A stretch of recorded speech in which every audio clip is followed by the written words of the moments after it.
So yes, in 2022, I posted this video that got over 1.5 million views, basically just sharing my results that I had on Etsy. And inside that video, I kept referencing my products. Instead of saying products, I was using a word called SKU. And one of the most repeated comments in the comment section was, what is a SKU? What is a SKU? What is a SKU? I don't understand what you're saying.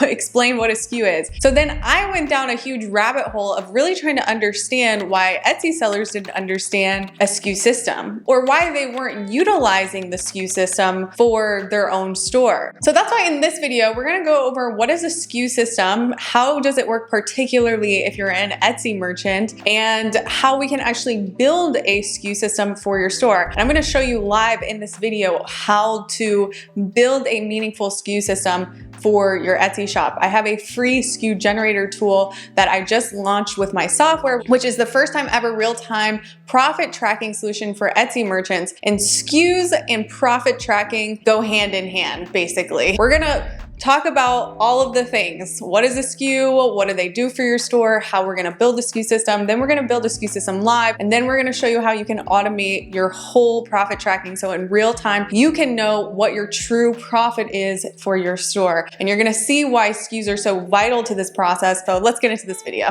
Welcome back. All right, so what is a SKU for an Etsy shop, or just in general? A SKU stands for stock keeping unit, and it is a unique identification code that you have the ability to input into your Etsy listings when you create an Etsy listing. So if you go into an Etsy listing, every single Etsy listing has the opportunity for you to input a SKU on each unique variation option that you're selling. So if you are selling scrunchies and you sell black scrunchies, pink scrunchies, blue scrunchies, and you sell them in small, medium, and large, right? A black small scrunchie would have an identification code or SKU. A pink large scrunchie would have its own unique identification code as well. And you would input those into each Etsy listing that you have. And you're gonna see why by the end of this video, if you have an Etsy shop, it's important for you to adopting these good habits sooner than later. I would not recommend you get into, the hundreds of SKUs, right? Because you can have hundreds of listings that can be comprised of even thousands of SKUs, depending on how many unique variations you offer in your drop-down menus, right? I would recommend you adopt this habit of using SKUs and having an efficient SKU system, because what you don't want to happen is you get to hundreds of listings, like I said, that have thousands of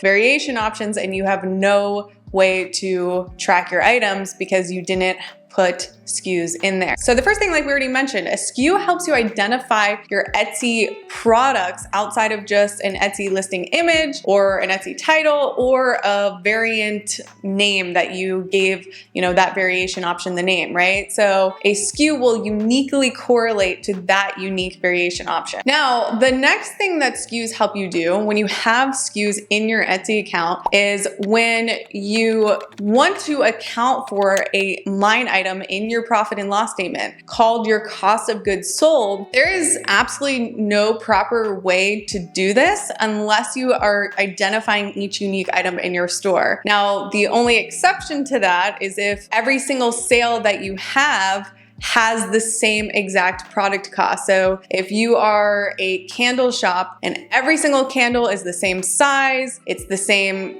glass, it's the same everything, meaning it's gonna have the same product cost per sale. In that case, it's pretty easy to calculate, your cost of goods sold at the end of the month, because every single product has the exact same cost associated to it. But if you're like me that sells many different items, many different sizes of items, different colors, different qualities, right? Different types of bundles, right? Across our product line, we have many different product costs associated to every unique item that we sell. So for us, if we weren't using our tool Profit Tree, the only way that we could calculate our cost of goods sold is by going into Etsy reports, exporting an Excel sheet, and then doing some sort of magic VLOOKUP from one Excel sheet to another Excel sheet, and then basically pulling out our SKUs, doing a VLOOKUP to our existing Excel sheet that has our product cost in it, and and then syncing the two sets of data together.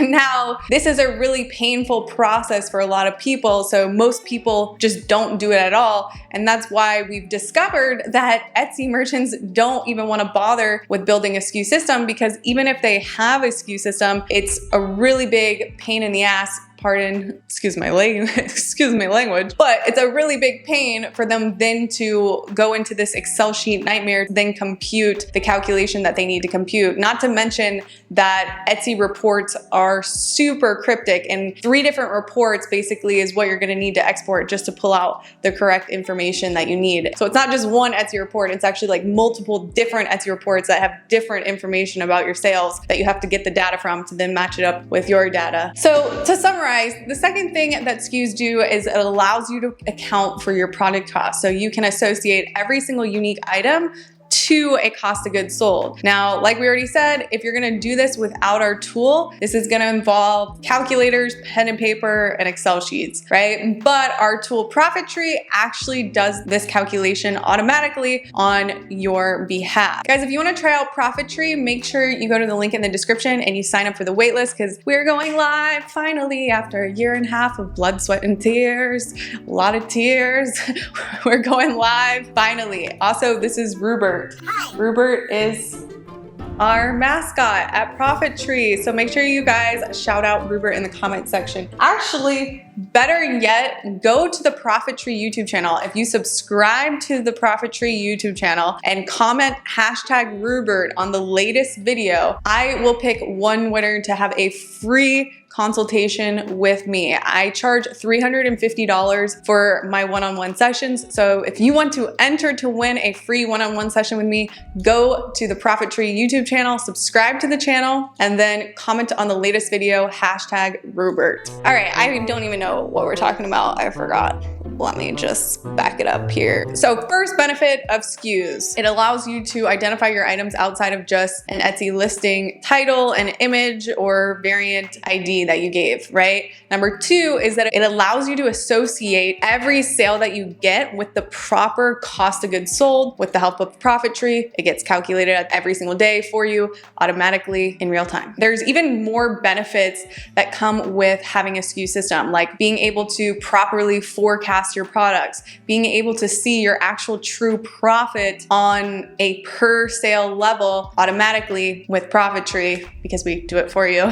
Just so many more beneficial things where you can actually see what unique items are the ones doing all the dirty work for you and making you the most money. Not dirty work, but making you the most money. So what types of Etsy shops should have SKUs? Anyone that's selling the same item over and over again should have SKUs in their business, right? Unless you're somebody that's selling one-off items every single time, like you're selling vintage goods or something, that's like the exception of maybe, okay, you don't really need a SKU system since it's a different item every single time you're selling something and it's it's probably gonna have a different product cost every time. So with the exception of people selling one-off goods, pretty much every single person can benefit from a SKU system. Even if you have personalization, there is a way to set up a SKU system with personalization in mind, which we're gonna show you how to do that. I'm actually gonna show you live on camera me setting up a SKU system for a jewelry store that offers personalization. Even if you're a made to order shop, meaning that you work reactionary to your orders, like you get an order and then you make it,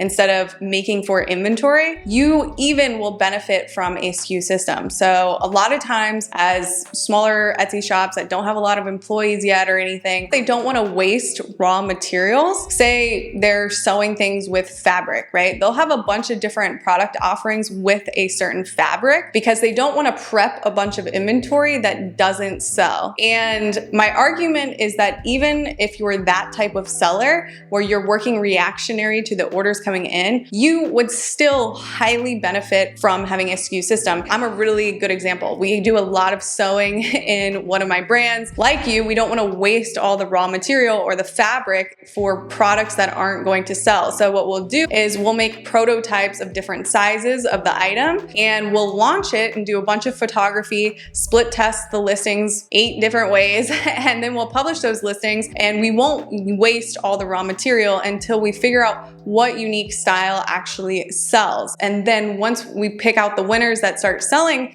within that first month, we'll start making for inventory instead of making for order. So making to order is good in the beginning when you're starting out your business because, again, you don't want to waste the raw material. But long term, if you want a real scalable business, this is not going to serve you in the long term, right? In the long term, you want to be forecasting based off of your previous sales history and seeing what actually is selling on an upward trend, downward trend, right? And then you can forecast and move away from making to order and start doing making for inventory. And this is, really when you start dialing in that fulfillment side of your business and making it truly scalable.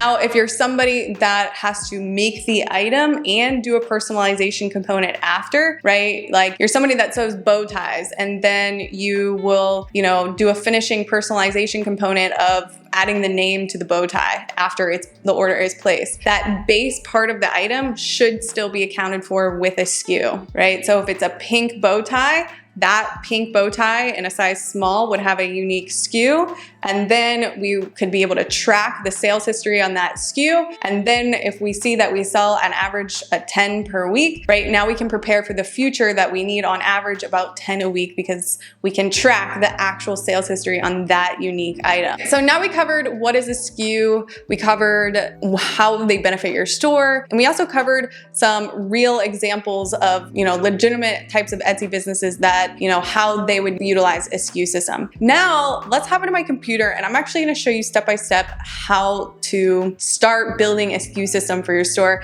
and start implementing it today. And then we're going to finish this video off by showing you how you can actually take this SKU system and begin tracking every single product in your business and knowing your real-time profit on every product. Now that we're in my computer screen, we're gonna go over step by step how to create a SKU system for your Etsy business. So the first thing that you have to do is click the link in the description and go sign up for our Profit Tree waitlist. And when you sign up for the waitlist, you get automatically a free SKU generator. So we made this free SKU generator and these free videos for you so you can start understanding how, to start implementing this for your business. Whether, you want to check out Profit Tree or not, I still would obviously recommend to set up a SKU system for your business. So once you sign up for the waitlist, you're going to get 2 emails. Once you confirm your email, then you'll get a second email with your free SKU generator and an email that looks like this. And so basically you're going to click this button to get the SKU generator and it's going to pop up the free SKU generator, which looks like this. So as you can see, there's a whole video here that pretty much is going to repeat everything that I say in this video. The instructions are always here for your reference. So the very first thing that you need to do, because if you are logged into an email that does not own this template, because that is a template, your view is going to look like this where it says view only. So the very first thing you need to do is click file and make a copy so then you can begin using it. So we're going to go file, make a copy. I would probably put your name or your business name so that it's not the original. Well, you can't get the original anyway, but it's an editable one. All right, so now that I made a copy, you can see that I can actually come in here and start editing some of this stuff. So the first thing that we want to do is we want to come over to the attributes tab. And basically this is where we're going to define how we want to define our SKU system for our store. So as you can see here in this attributes cell here, there's all these drop down menu options, but you're not limited to defining your attributes of your items just by these, right? So we can actually come up here and we can write a custom attribute if we don't see the one that we want. Okay. And so in a SKU, what an attribute even is, let's back up a second, is basically parts of the SKU ID that tells you about your products, which it's all going to make sense as I show you a real case study example. And so basically everything that you're doing with this sheet, it gets edited from here. So when you come in here and start actually, generating the SKUs based off the attributes that you gave, you don't ever need to come in here and erase anything, right? If you ever want to edit or change or delete something, you're going to want to do it from your attributes section. And again, this will make more sense later on. You can see this page here is just a default attribute page. So if you add any attributes, you can add them here as well. And then this is a SKU and COGS export section, which we'll go through later as well. So the first things first is that we want to intentionally start thinking about what our products are comprised of. So in this example, we're going to pretend we're making a SKU system for a jewelry store. So what I would want to do is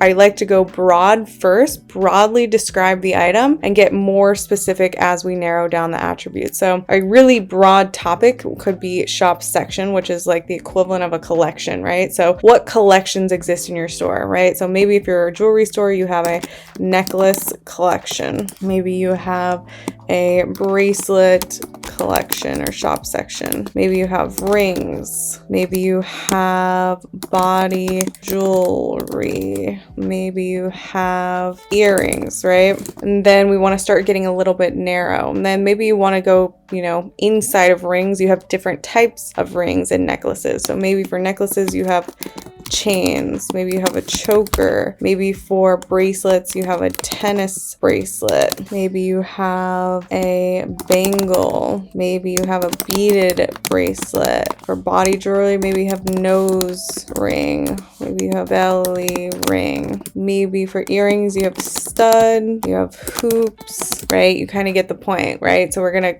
further define what is that product type. And there's no right or wrong way to do this. This is all just for your own internal thing, right? There's all different types of attributes, right? Maybe you want to, maybe one of those attributes is, your manufacturer, production partner, supplier name, right? If you use different types of production partners or something like that, and that helps you sort out where you're getting your raw materials from, right? The goal is that when you read your SKU, it tells you something about the product. Like you should visually be able to know what the product is without seeing a picture or a title, just because the SKU system alone tells you about what you're selling. Now, in this column, this is where we're going to make up the IDs. The ID is usually, I like to say, 1 to 5 characters. That is a short version of the full word. So necklace could be NKL, bracelet could be BCT, ring could be RIG, right? And you can't, a couple of things here. You can't have a duplicate ID, right? Error out like this. You cannot have a duplicate ID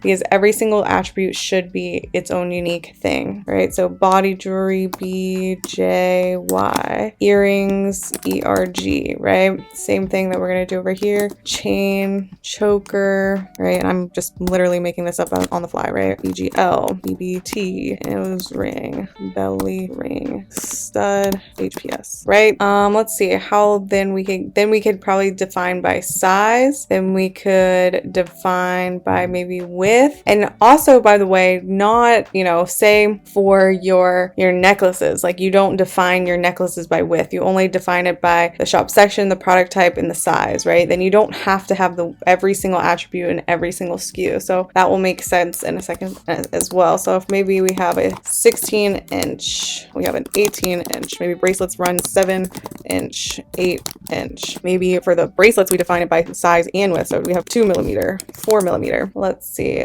Maybe we do gauge because the body jewelry is, by gauge, where necklaces are not by gauge, right? Well, another big one for jewelry could have been the material, which could have been, gold and silver, but you get the point. Another thing is, personalization. Do we offer personalization? Maybe for necklaces, you do, maybe you do something where basically, you add a letter or you do a personalization component to it. So then you can define that for some necklaces, we do offer personalization, right? So another thing that we want to make sure that we don't do is copy and paste stuff. So you don't want to ever copy and paste things over. You always want to type it in manually because you don't want to mess up the format of the cells. So just keep that in mind as well. And we do want to make sure that I like to keep things pretty in sync. I like everything to be capitalized just so there's no mess ups. At some point or another, you're going to mess something up, but that's okay. You can always fix it in the future. Now let's go 8-inch.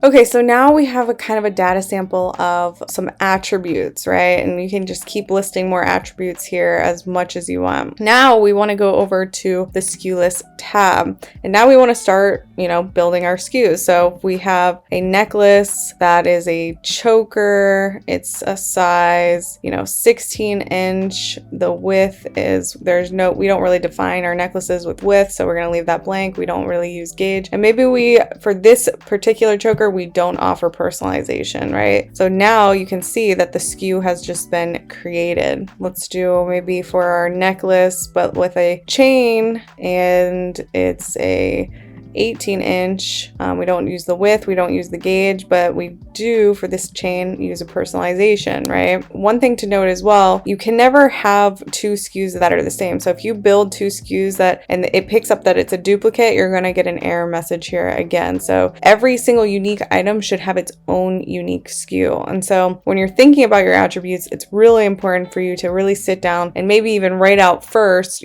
how do I describe my products? What attributes make up my products? It's really important to note that if you want to erase something, you don't come in here and erase it from here, or else you're going to unformat the cell. So what you want to do is just come in here and edit it from here and change it into what you want, and then it will change over here, right? So same thing with attributes. You should not delete anything from over here. I mean, you can erase cost of goods sold, but other than that, you want to edit it from here or just turn it into something else, right? Or you could erase it from here. Yes, you can erase it from right here, but that way you're not unformatting anything. So yeah, you can erase this right there, but then you can always reselect it again so it comes back over here, right? So we don't want to erase and unformat those cells. Now the next cool thing here is that in column E, you can start inputting your cost of goods sold. So you can put in the product cost here. We just make that up, and then it will automatically get pushed to this SKU generator COGS exporter template, right? And so now we have documentation of all of our SKUs and all of our cost of goods sold. So now the really cool thing is when we come here and file and we export this, we download as a CSV file, you're going to get a CSV file like this, right? So now you have a exported CSV file of your SKUs and your cost of goods sold. What you can then do is go into your profit tree account. So here is an example of our dashboard, right? Inside profit tree, we can upload that template into our bulks cog uploader here, right? So that all of our products with their identified SKUs can start getting a cost of goods sold being tracked on all past and future orders. So if you just made your account, your cost of goods sold bucket here is going to say 0. So you have to go in and add those product costs. And the fastest way to do it is by uploading it with our template. And if you just made your SKUs, you input your SKUs into your Etsy account, and then you can just upload them into profit tree, and then we can begin tracking again all of your product costs on all of your past and future sales. It's important to note that if you sell a unique item more than once, so like if you come into the detailed reports here, if I click on say this item, right, you can see that this product is being sold, this unique SKU is being sold in 4 different Etsy listings, because you can see how it's bundled here, it's bundled differently here and here, right? So if you sell the same SKU across many different listings, that's why it's really important to have a SKU system so you can start seeing your net sales and your profit here on every single listing that this product exists in. So obviously the COGS are not uploaded in this product, that's why it says 0, but it would be tracking the profit perfectly if we uploaded that, the product costs. And it's very important that you have a SKU system so you can actually see this data on a per unique product level. So, in Etsy, you can obviously see what's going on a listing level, but you have no idea what's going on, when you have 10 variation options,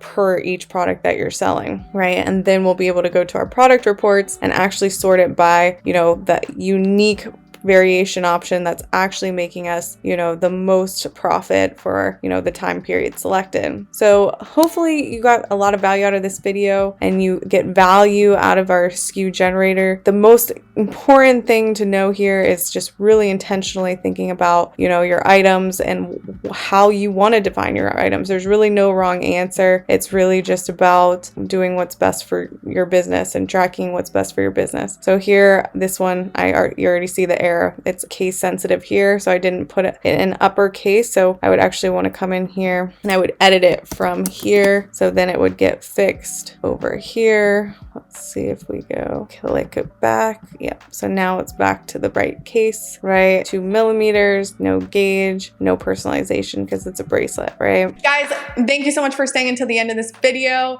If you think you got some real value from this free training, make sure you subscribe to the channel. And remember, go to the Profit Tree channel now and hashtag Gruber in the latest video, and you will be entered to win a free one-on-one consultation with me. Bye guys, hope to see you in the next video.